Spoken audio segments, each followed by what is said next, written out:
एक छोटे गांव जो पहाड़ियों के बीच बसा हुआ था, वहां एक लड़की रहती थी जिसका नाम माया था। माया गांव के अन्य बच्चों की तरह नहीं थी। जबकि उनके दिनों को खेल खिलौने में बिताने के लिए अन्य बच्चे प्रिय करते थे, माया पुस्तकों और सपनों के साथ समय बिताना पसंद करती थी। वह अक्सर पढ़ी गई कहानियों में खुद को उन बहादुर नायकों की तरह सोचती थी जो साहसिक कार्यों पर निकलते थे। माया की कहानियों में रमणीयता को लेकर विलक्षण बच्चों ने उसे अजीब समझा। उन्हें यह समझ नहीं आया कि वह क्यों उनके खेलों में शामिल नहीं होना चाहती या अन्य बच्चों की तरह काम में मदद करना चाहती है। बजाय इसके, माया जंगल में भटकने लगी, अपनी कल्पना की दुनिया में खो जाती। एक दिन जब माया जंगल में भटक रही थी, तो उसने एक चोटील पक्षी को पाया। उसका पंख चोटील था और वह जंगल के फर्श पर बेहाल था। बिना हिचकिचाहट के माया ने पक्षी को उठाया और अपने आच्छादित बाजुओं में समेट लिया। उसे मदद करना था, चाहे वह अपने डरों का सामना करना हो या अज्ञात में जाने का साहस करना हो।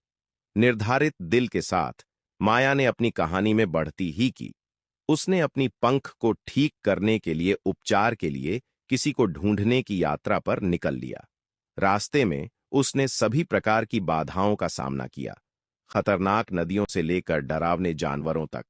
लेकिन माया ने आगे बढ़ा, अपनी पढ़ी हुई कहानियों से शक्ति लेते हुए और साहस को नकारते हुए नहीं। जब कुछ समय बीत गया, तो माया ने जंगल के अंदर एक साधारण कुटी मिली। अंदर उसने एक बुजुर्ग महिला को पाया, जिनकी आंखें दया और हाथ नरम थे। महिला, जिन्होंने खुद को दादी एलारा के रूप में परिचयित किया, ने माया की कथा को सहानुभूति और संवेदना के साथ सुना। दादी एलारा के मार्गदर्शन में माया ने चिकित्सा की कला सीखी। उसने पंख के घावों की देखभाल की सही धैर्य और धैर्य से। दिन दर दिन बढ़ते थे और माया का पक्षी के साथ बंधन हर पल मजबूत होता गया। जैसे जैसे पक्षी का पंख ठीक होता गया, माया को पता चला कि अब उसे इसे जंगल में वापस ले जाना है। एक भारी हृदय के साथ उसने दादी एलारा को विदा किया और गांव की ओर लौटने के लिए यात्रा पर निकल पड़ा। रास्ते में माया ने समझा कि उसने बदलाव किया है। अब वह नहीं थी वह शर्मिली, डरपोक लड़की जो अपनी पुस्तकों के पीछे छुपी रहती थी। वह अब अपने हीरों की तरह थी, बहादुर, दयालु और आगे चलने के लिए तैयार। जब माया आखिरकार गांव पहुंची, तो उसने पक्षी को आसमान में वापस छोड़ दिया, देखते हुए कि वह पेड़ों के शीर्ष पर ऊंचाई पर उड़ गया।